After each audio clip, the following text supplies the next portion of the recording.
Bonjour les Bagnusiens, j'espère que vous allez bien. Dans cette nouvelle vidéo, nous allons découvrir ensemble un nouveau Kickstarter composé d'une multitude de figurines pour l'armée française du début du XXe siècle jusqu'à la période 1940-1941. Allez, c'est parti!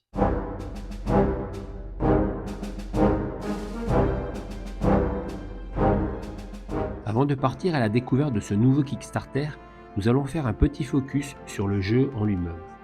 Les tranchées aux barricades est un wargame d'escarmouche qui permet de jouer avec de superbes figurines les conflits du début du XXe siècle. Une de ses particularités est son tapis de jeu, une battle map de 120 par 90 mais avec un quadrillage de 10-10. Si vous voulez plus d'informations, je vous invite à aller voir cette vidéo que j'avais sortie l'année dernière ou directement sur leur site internet. Revenons maintenant au Kickstarter Les Poilus d'Orient. C'est un projet de financement participatif où vous pourrez obtenir de très nombreuses figurines.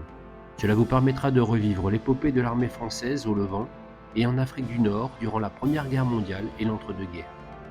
Mais comme je vous le montrerai plus tard, certaines de ces figurines vous permettront aussi de jouer la période 1940-1941. Deux packs de fichiers 3D nous sont proposés. En premier, le pack basique avec l'infanterie, une automitrailleuse blindée, plus tous les bonus qui seront débloqués pendant la campagne. Attention, au moment où je fais cette vidéo, il ne reste plus que quelques jours pour participer. Nous allons maintenant découvrir dans le détail ce qu'il y a dans ce pack. Tout d'abord l'infanterie, qui est composée de deux escouades. La première, 9 fantassins à sous-officiers, sans sac à dos, et les têtes seront imprimées séparément. La deuxième escouade, composée de 10 figurines, avec des poses différentes, mais cette fois-ci avec le havre-sac. J'ai pu tester l'impression 2-3 de ces figurines. Impression bien détaillée, même si j'ai dû refaire quelques supports, pour moi ça dépend surtout des réglages de nos imprimantes. En tout cas, j'aime beaucoup ces poses dynamiques. On peut reconnaître aussi le fusil Berthier, utilisé à partir de 1890 jusqu'à la guerre d'Algérie. Le modèle le plus commun est le Berthier 1907, modifié 1915. Certaines figurines portent un havre-sac, ici très détaillé. On peut retrouver entre autres la paire de chaussures, la tente, les ustensiles de cuisine. On peut l'estimer de 25 à 35 kg. Il nous propose aussi différents couvre-chefs, des casques coloniaux, des casques Adrien et des Chechia. Pour chaque modèle, on a 12 têtes différentes. Pour finir sur le pack basique, il y a aussi une automitrailleuse Lafley White ou White TBC. Elle a servi de 1918 à 1941. Son armement principal est un canon de 37 mm. Son armement secondaire est une mitrailleuse de 8 mm Hotchkiss, modèle 1914. Le deuxième pack proposé comporte le pack basique, plus d'autres figurines, comme l'extension d'infanterie. Ce pack comprend une nouvelle escouade de 5 fantassins et un sous-officier, plus 12 têtes séparées portant le képi, impeccable pour jouer la Légion étrangère sur la période 1940-1941 par exemple. Il y a ensuite le pack support. Il comprend le capitaine Rosario Pisano, un officier, un trompettiste, une équipe armée d'un fusil mitrailleur Chaussat, un groupe équipé de grenades à fusée vivant Bessières et un équipage de mules. Le tout accompagné de plusieurs options pour les têtes pour chaque figurine.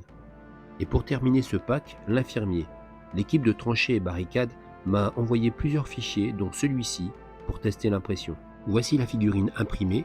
J'ai pu tester un nouveau schéma de couleur pour mes uniformes français de 1940, et je crois avoir enfin trouvé la bonne couleur. Mais cela sera le sujet d'une prochaine vidéo tuto. Revenons à cette figurine, superbement détaillée, très agréable à peindre, et surtout très vivante, très réaliste. Bref, j'aime beaucoup. On continue avec le pack d'armes lourdes. Il est composé d'un canon de 65 mm de montagne modèle 1906, d'une mitrailleuse Hotchkiss, d'un transport de munitions, et comme à chaque pack, il y a plusieurs options pour les têtes. Il y a ensuite, pour terminer le pack étendu, les chasseurs d'Afrique. 4 cavaliers avec 6 têtes différentes. Et voici une des figurines que j'ai imprimées. L'épée est un peu fine et fragile à mon goût, mais c'est aussi et surtout une superbe figurine. Un cavalier en pleine charge. Le cheval a de belles proportions avec une pose très dynamique. Cela pourra faire aussi une cavalerie parfaite pour mon armée française de 1940. Sur le site Kickstarter, vous pourrez aussi trouver un lien pour imprimer une figurine de test.